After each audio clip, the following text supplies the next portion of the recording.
2024ರ ಲೋಕಸಭಾ ಚುನಾವಣೆ ಎಲ್ಲ ವಿಶ್ಲೇಷಣೆಗಳನ್ನು ತಲೆಕೆಳಗು ಮಾಡಿದೆ. ಪಕ್ಷಗಳು ನಿರೀಕ್ಷಣೆ ತಾವೇ ಬಹುಮತ ಪಡೆದಿದ್ದೇವೆ ಎಂದಿರುತ್ತವೆ. ಆದರೆ ಭಾರತದ ಮತದಾರ ತನ್ನೆಣಿಕೆ ತರ್ಕಗಳಿಗೆ ಅನುಗುಣವಾಗಿಯೇ ಮತ ಚಲಾಯಿಸಿದ್ದಾನೆ. ಕರ್ನಾಟಕದ ಮಟ್ಟಿಗೆ ಹಲವು ಮ್ಯಾಜಿಕ್ ಅನ್ನೇ ತೋರಿಸಿದ್ದಾನೆ. ಪ್ರಬಲ ಪಕ್ಷದ ಸುಬಲ ಅಭ್ಯರ್ಥಿ ಡಿಕೆ ಸುರೇಶ್ ಅವರನ್ನು ಪ್ರಸಿದ್ಧ ಹೃದಯ ತಜ್ಞ ಡಾಕ್ಟರ್ CN ಮಂಜುನಾಥ್ ಚುನಾವಣಾ ಅಖಾಡದಲ್ಲಿ ಸೋಲಿಸಿದ್ದಾರೆ. ಕಳೆದ ಚುನಾವಣೆಯಲ್ಲಿ ಕಾಂಗ್ರೆಸ್ ಪಕ್ಷದಿಂದ ರಾಜ್ಯದಲ್ಲಿ ಆರಿಸಿ ಬಂದಿದ್ದ ಏಕೈಕ ವ್ಯಕ್ತಿ ಡಿಕೆ ಸುರೇಶ್. ಈ ಫಲಿತಾಂಶಗಳ ಬಗ್ಗೆ ರಾಜ್ಯದ ಕಾಂಗ್ರೆಸ್ ಪಕ್ಷದ ಅಧ್ಯಕ್ಷ ಡಿಕೆ ಶಿವಕುಮಾರ್ ಮತ್ತು ರಾಜ್ಯ ಬಿಜೆಪಿ ಅಧ್ಯಕ್ಷ BY ವಿಜಯೇಂದ್ರ ಅವರು ತಮ್ಮ ಪ್ರತಿಕ್ರಿಯೆ ಹಂಚಿಕೊಂಡಿದ್ದಾರೆ.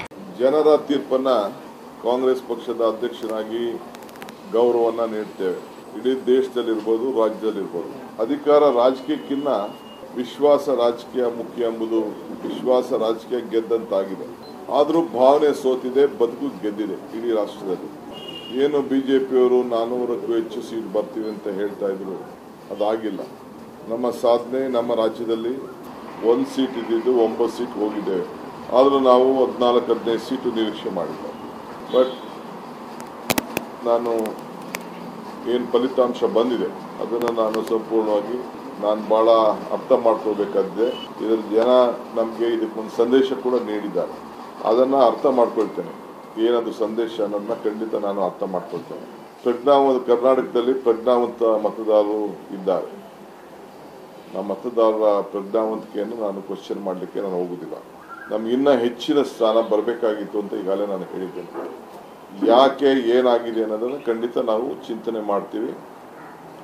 ಎಲ್ಲೆಲ್ಲಿ ಹೆಚ್ಚು ಕಮ್ಮಿ ಆಗಿದೆ, ಜನ ಎಲ್ಲಿ ಒಪ್ಪಿದ್ದಾರೆ, ಎಲ್ಲಿ ತಿರಸ್ಕಾರ ಮಾಡಿದ್ದಾರೆ ಅನ್ನೋದು ಕೂಡ ನಾವು ಸರಿಪಡಿಸ್ಕೊಳ್ಳಿಕ್ಕೆ ನಾವು ಪ್ರಯತ್ನವನ್ನು ನಾವು ಮಾಡ್ತೇವೆ. ಗ್ಯಾರಂಟಿಗಳಿಂದ ನಾವು ಇನ್ನೂ ಹೆಚ್ಚಿಗೆ ಸೀಟನ್ನು ನಾವು ನಿರೀಕ್ಷೆಯನ್ನು ನಾವು ಮಾಡಿದ್ದೇವೆ. ನನಗೂ ಭಾಳ ಆತ್ಮವಿಶ್ವಾಸ ಇತ್ತು. ಎಲ್ಲಿ ಹೆಚ್ಚು ಕಮ್ಮಿ ಆಗಿದೆ ಅನ್ನೋದನ್ನು ನಾನು ಈಗಾಗಲೇ ಹೇಳ್ದಂಗೆ ಸೀಟ್ ಬೈ ಸೀಟ್ ನಾವು ಪರಿಶೀಲನೆಯನ್ನು ನಾವು ಮಾಡ್ತೇವೆ. ಕೇಂದ್ರದಲ್ಲಿ ಬಿಜೆಪಿ ನೇತೃತ್ವದ NDA ಸಂಪೂರ್ಣವಾಗಿ ಬಹುಮತನ ಪಡೆದಿರ್ತಕ್ಕಂಥದ್ದು. 295ಕ್ಕೂ ಹೆಚ್ಚು ಕ್ಷೇತ್ರಗಳಲ್ಲಿ ಭಾರತೀಯ ಜನತಾ ಪಾರ್ಟಿ ಮತ್ತು NDA ಮಿತ್ರಕೂಟ ಮುನ್ನಡೆಯನ್ನ ಸಾಧಿಸಿರ್ತಕ್ಕಂಥದ್ದು ಒಂದಂತೂ ಸ್ಪಷ್ಟವಾಗಿದೆ. ಸ್ವಾತಂತ್ರ್ಯ ಬಂದ ನಂತರದಲ್ಲಿ ಕಾಂಗ್ರೆಸ್ಸೇತರ ಪಕ್ಷ ಭಾರತೀಯ ಜನತಾ ಪಾರ್ಟಿ ಸತತವಾಗಿ ಮೂರನೇ ಬಾರಿಗೆ ಸ್ಪಷ್ಟ ಬಹುಮತದೊಂದಿಗೆ ಅಧಿಕಾರಕ್ಕೆ ಬಂದಿರತಕ್ಕಂಥದ್ದು ಪ್ರತಿಯೊಬ್ಬರು ಕೂಡ ಸಂತೋಷ ಪಡ್ತಕ್ಕಂಥ ವಿಚಾರ.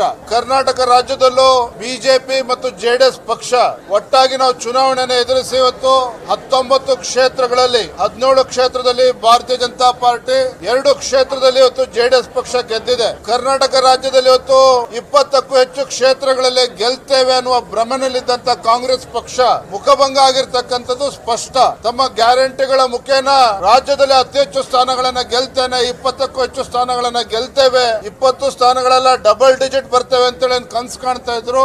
ಆ ಕಾಂಗ್ರೆಸ್ ಪಕ್ಷದ ಕನಸು ಇವತ್ತು ಭಗ್ನ ಆಗಿದೆ ಕರ್ನಾಟಕ ರಾಜ್ಯದಲ್ಲಿ. ನಾನು ರಾಜ್ಯದಲ್ಲಿ ಇವತ್ತು ಬಿಜೆಪಿ ಮತ್ತು JDS ಪಕ್ಷದ ಅಭೂತಪೂರ್ವ ಗೆಲುವಿಗೆ ಕಾರಣೀಭೂತರಾಗಿರ್ತಕ್ಕಂಥ ಬಿಜೆಪಿ ಮತ್ತು JDS ಪಕ್ಷ ಎರಡೂ ಪಕ್ಷದ ನಮ್ಮ ಮುಖಂಡರಿಗೆ, ವಿಶೇಷವಾಗಿ ನಮ್ಮ ಕಾರ್ಯಕರ್ತರಿಗೆ ಇವತ್ತು ಅಭಿನಂದನೆ ಸಲ್ಲಿಸೋದಕ್ಕೆ ಇಚ್ಛೆ ಪಡ್ತೇನೆ. ರಾಜ್ಯದ ಮತದಾರರಿಗೆ ನಾನು ಈ ಸಂದರ್ಭದಲ್ಲಿ ನನ್ನ ಕೃತಜ್ಞತೆಯನ್ನು ಕೂಡ ನಾನು ಸಲ್ಲಿಸ್ತೇನೆ.